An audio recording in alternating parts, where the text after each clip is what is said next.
to get here, and even if they had to die in the process, in order that they could also be free. And so why, ladies and gentlemen, are we so eager to give it away? For some imaginary new world order under a United Nations charter that it will do away with war forever. If you believe that, if you really believe that and you fall for that deception, you'll be so sorry for the rest of your lives.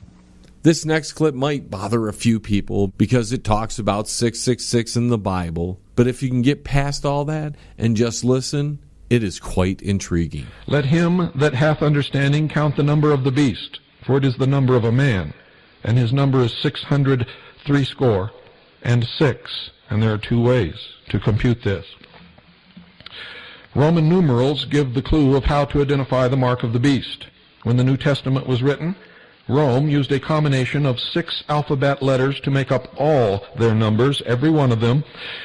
The letters are D, C, L, X, V, I. The letter M, representing 1,000, is a more recent invention. Originally, it was CIC with the right-hand C turned backwards. And by connecting the 2 C's to the I in the middle, it gradually evolved into M. The 6 original Roman numerals and their numerical equivalent values are D equals 500, C equals 100, combine the 2, that is 600. L equals 50, X equals 10, you combine those two, it equals 60. V equals 5, I equals 1, combine those two, it equals 6, and they total, in a column, DCLXVI 666. When we group each of the letters above in order of 2s, we discover the exact fulfillment of Revelation 13, verse 18, exactly as I have just outlined. Applying this scriptural wisdom, we can discover that the kingdom of the beast will be a revival of the old Roman Empire. And I demonstrated that in all of my lectures for the last several years. Whatever nation this kingdom is, the ultimate test for identification comes from understanding his mark or symbol, which is 666, and Scripture says it will be tied to the medium of exchange. Now remember, ladies and gentlemen, that Adam Weishaupt established the Illuminati in 1776. Our forefathers, all members of this same secret organization. Now for this next clip, get out a dollar bill. I'll give you a second. William Cooper is going to explain something you probably don't know about the dollar bill. Dollar bill from your wallet, and look on the reverse of the Great Seal of the United States. You'll see a pyramid there with 13 courses of stone. On the bottom stone, you will see Roman numerals representing 1776. Now, among these secret societies is a group of men called the Order of the Trapezoid. The trapezoid merely represents a pyramid on top of a pyramid, representing the New Age slogan or philosophy, as above, so below. Whatever is created automatically has its opposite created at the same moment. When our forefathers created this nation under God, and they never told us which God they created it under, they set up, according to their own philosophy, the procedure to seat the Antichrist upon the throne of the world, ladies and gentlemen. And if you take that 1776 MDC CLXXVI and place them around the corners of 3 pyramids, beginning at the top of the first, at the apex, M, D at the lower left, C at the lower right of the first, then go to the second pyramid, C at the apex, L at the lower corner, X at the right lower corner, and then to the third pyramid at the top, X and the lower left, V, and the lower right, I.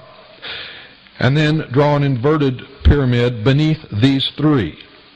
And going across, adding, exactly as we have placed 1776 in the same order that it appears on the lower course of the pyramid on the dollar bill.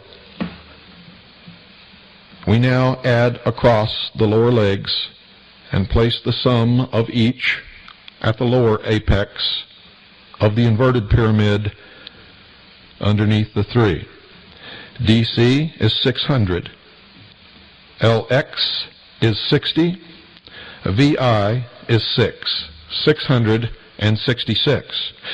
If we go across the top, ladies and gentlemen, we can see the year that the organization that began this great deception and this great enterprise, for they call it the enterprise, we can see the date that they were formed. Going across the very top apex of the 3 top pyramids, we have 1,000 plus 100 plus 10 is the year 1110. In 1110, the Priory de Sion was formed. They, in turn, created the Knights Templar, who in turn has been creating a mess. So that should give you more than enough cause to stay awake tonight. And in this next clip, William Cooper shows a side of him that he rarely showed. And many of us men rarely show this side, but it's true. We poke fun at women occasionally here on the John Lebang Show, but we like to tell you that this is actually how we feel. William Cooper states it the best, and there's no better way to put it. So ladies, this one's for you. Straight from William Cooper's mouth. Perhaps, formerly, woman in her cramped, distorted position may have shown a clinging, longing, intensely desiring tendency which clutches at whatever extends to her a hope of deliverance from her bondage, and she may extend this desire to her teacher. So that poor, despised woman, following the Nazarene into the Pharisee's home, and in reply to the criticism of the sanctimonious host, he said, quote, "For in that she cast this ointment upon my body, she did it to prepare me for burial." End quote.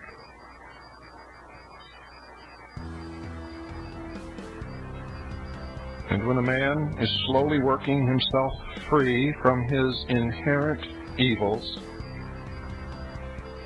and coming to the last grand passion through which he lays them down forever, who is it that senses the meaning of the price that he pays? Some man? Some man? They all forsook him and fled. Peter denied him 3 times on that night.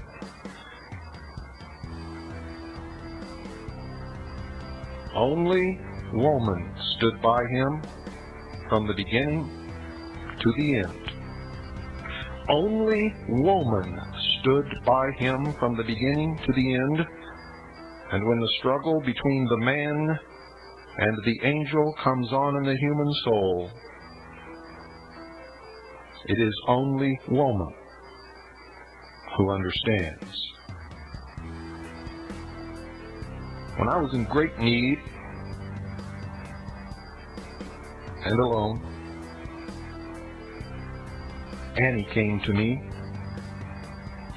Her understanding and her loyalty has taught me more than any other person living upon the face of this earth.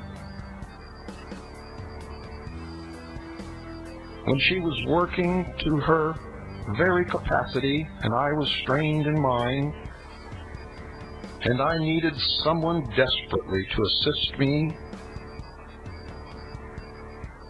in this great quest that I've set for myself, in this great task, who came?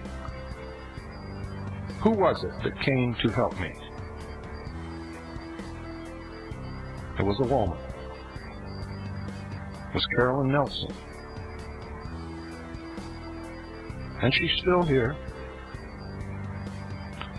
under the workload, fielding all the telephone calls, answering all the questions, putting up with my absolute need for near perfection in everything, and sometimes my temper when I don't get it. Who is it that warms your hearth and keeps your home? Who is it that puts up with your inadequacies? Who is it that teaches all of us men gentleness? Who is it that slows us down? Who is it that causes us to rest when we would not, but we need rest so very badly? But woman. Who is it that bears our children in pain? Who is it that stands with us through thick or thin? Who is it that when no one else in this world understands us, our cares, causes us to lay our heads upon her breast and understands from the depth of her soul and gives to us an empathy that we can find nowhere else but woman? Men and women are different. Men and women provide different things to each other that are absolutely necessary for life within each and every one of us. Woman needs man. Man needs woman. Nothing will ever change that. No philosophy of political correctness, no New World Order, no church, no government, no force upon the face of this earth will ever change that. Every man who does not have a woman spends 95% of his time looking for one, and God help the woman if he finds one. 95% of all women spend 95% of their time looking for the right man. And I'm here to tell you, folks, from my experience in my own life, if you marry a man before he is at least at the age of 36, you're asking for big trouble. For we just don't seem to get it all together until around that time. I shudder to think what this world would be like without woman.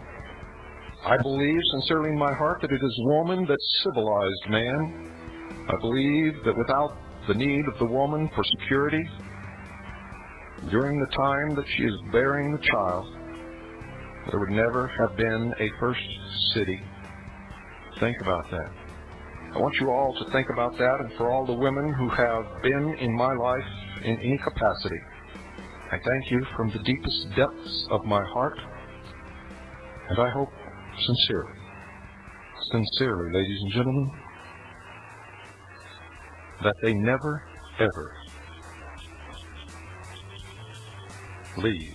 Folks, I wish we could take more time to delve more into Mr. William Cooper, but we've run out of this week's 60 Minutes.